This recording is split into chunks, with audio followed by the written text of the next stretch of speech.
The Fence Fiasco, a tale of trespass and trained bulls. The security footage froze at the moment her bolt cutters sliced through my fence, a wine glass sparkling in her other hand like a trophy of defiance. I sat in my barn office, jaw tight, as Susan's voice blared through the speakers. "This empty field's just sitting here. Let's make it useful." She laughed, flipped her manicured hair, and waved her guests through the gap in my reinforced bull fence.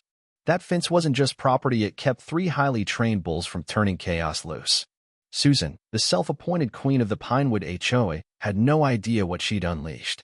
My name's Tom Bennett, a 52-year-old livestock trainer who spent decades working with animals most folks wouldn't dare approach. My 3 bulls, Thunder, Maverick, and Duke, aren't your average cattle. Thunder's trained for riot control, Maverick for crowd avoidance, and Duke, well, he's named for his temper.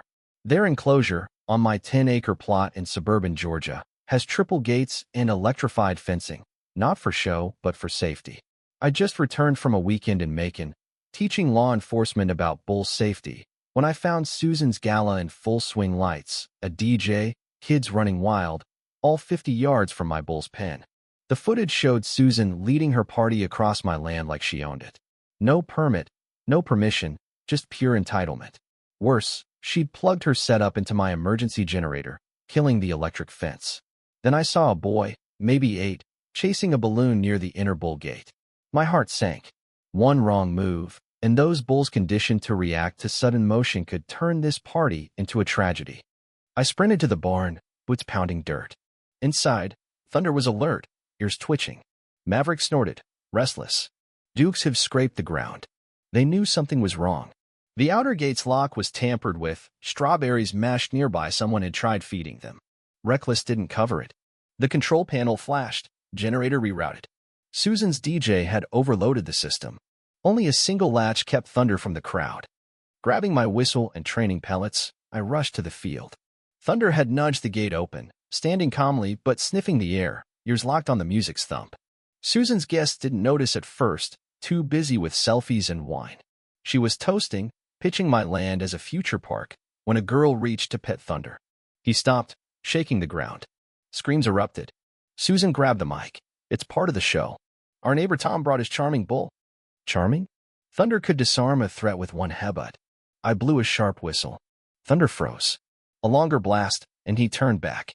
Maverick and Duke flanked him, responding to my commands. The crowd hushed, but Susan kept talking. "Look how tame they are. I might get one." The DJ, clueless, cranked an EDM remix. Thunder turned, walked straight for Susan, and tipped her champagne table over with a nudge. Glass shattered. Susan fell into her buffet, sauce staining her dress. The crowd gasped. I blew 3 quick whistles. The bulls formed a triangle, waiting. I approached, tapped Thunder's flank, and glared at Susan, now on the ground. "You trespassed, cut my fence, and endangered kids. You're lucky these bulls listen to me more than you respect boundaries." Silence fell as I led the bulls back. But this was far from over. Susan stormed up as I secured the gate, clutching a broken heel like a weapon. "You endangered my guests," she shrieked, barbecue sauce streaking her face. I laughed, too stunned to hold it back. "You cut my fence, Susan. You invited people onto my land and tapped my power. Those bulls were secure until you played queen." She jabbed her heel at me. "I'm filing an HOA complaint." Guests were leaving, some checking their shoes for manure, others filming. I pointed to the fence gap. "You created this mess. If Thunder had charged, you'd be in a hospital." She went pale but snapped. "You should have warned us about your killer cows." "Bulls," I corrected. "Professionals, more trained than you. This land's a federal livestock site. You held a party next to a security asset." I showed her a photo from a recent expo, me shaking hands with a Homeland official. Her guests overheard, murmuring.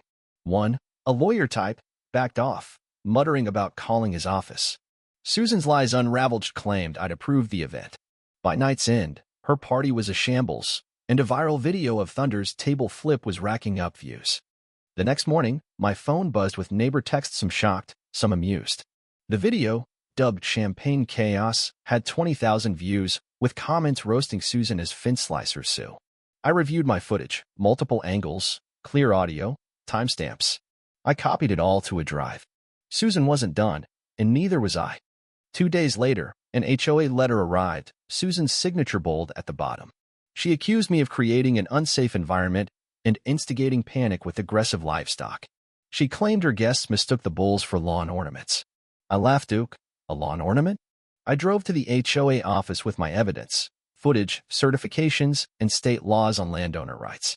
Handing it over, I said, "Start at minute 12, when she taps my grid." A receptionist whispered, "Is that the bull guy?" The video had spread. Susan's narrative crumbled. Guests, furious over ruined outfits and misled about the HOA-funded party, contacted the board. Leaked emails showed Susan tried to bill the HOA for her illegal gala, claiming community engagement. The board voted her out within a week, residents cheering as someone shouted, "Community doesn't bring bolt cutters." Susan's reign was over. But she didn't quit. A box arrived at my gate, no cinder, with torn flyers, defaced bull photos, and a fake summons accusing me of intimidation via livestock. I chuckled, but it wasn't funny. Susan was spiraling. A neighbor in county records dug up her history: multiple failed nuisance claims. She wasn't just petty, she was a pattern. I decided to turn the tables, not with lawyers but with truth. I hosted a public bull training demo, inviting neighbors, media, and officials. The field was prepped, bulls groomed, and signs repainted.